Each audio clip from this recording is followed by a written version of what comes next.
सबु बेले रुटी पराठा खाइबा को जमा भी इच्छा हुएनी। बेले बेले टिके अलगा किछि करी खाइबा पे इच्छा हुए। सेति आज मु आपण मानक सहित ना रुटी करछि ना पराठा करछि। टिके भिन्न शैली रे आज डिनर प्रस्तुत होइतिला बा रातिर खाइबा मु प्रस्तुत करथिली।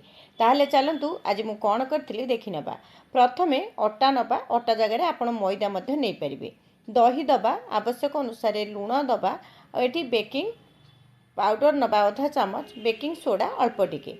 ता सहित किछि चीनी को मु पाउडर करथिली ताकू मध्ये देली। तापरे चीनी पाउडर देला परे आपण एटी रिफाइन तेल किंबा घिओ देबे। पछरे मु आउ 2 चामच तेल मध्ये एथरे ऐड करथिली। देकी ताकू भल्ला भाबे सबु जिंस को एंती मिसेई नबा। तापरे एटी गरम खीर नेइथिली। गरम बा नखउसुम खीर रे सबु गुडी को मु एटी भल्ला भाबरे मिसेई बा अल्प अल्प खीर देई ताकू मु चकडी नेइथिली। आपण जदि खीर दबा पई चाहुनतबे ताले अल्प टिके उषुम पानी रे मध्ये चकडी परिबे। चकड़ला परे अल्प टिके रिफाइन तेल किंबा घिओ लगे ताकू एमती घोड़े की किछ समय पई छाड़ देबे। आधा घंटा रु 45 मिनिट छाड़िबे, किछि समय नुहे।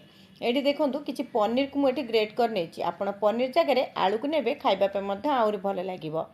एबे देखंतु किछि जीरा गुंड, धनिया गुंड, चिली फ्लेक्स, ता सहित गोलमर्च गुंड, चाट मसला और किछि कस्तूरी मेथी और छोट छोट काटी रखिथिबा किछि पियाज को एथरे दबा। सबु जिंस को देई भल भाबे मिसेई नबा। जदि आपण आलू नेबे, आलू रे मध्ये एई मसला गुडी को व्यवहार कर परिबे। अल्प टिके चाट मसला मध्ये एथरे ऐड करछि। एबे आधा घंटा रु 45 मिनिट परे आपण ताकू एमती घोड़नी काढिबे। जेते समय आपण अधिका रखिबे आपणकर ए कुलचाटी सेते नरम हबो आ खाइबा पे पूरा भल लागिवो। पूरा देसी उपाय रे मो स्टाइल रे मु करिछि, आशा करछि भल लागिवो। प्रथमे अल्प टिके तेल नै आपण स्टफिंग देला परे अटा केंडी छोट छोट टिके मोटा मोटा करी बेली नेबे। अल्प टिके ता ऊपर कला जीरा मध्ये देबे। तापरे तावा को भल भाबरे गरम करी आमे कुलचा को दबा। जो पटे कला जीरा थिबो ताकू ऊपर को रखिबा, आर पटेटाकू तळे रखिबा। अल्प टिके पानी देला परे आमे ताकू घोड़नी देई हाई फ्लेम रे किछि समय पई छाड़ दबा। तापरे एपट सेपट करी आमे सेठी किछि घिओ किंबा बटर आपण लगेई पारंती। देकी एई प्रोसेस रे सबु कुलचा गुडी का मु प्रस्तुत करथिली।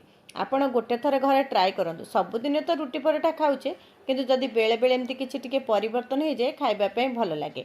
आपण नहले कोन करबे, रुटी बेलला परे त तळ टिके एमती पानी लगेई देबे।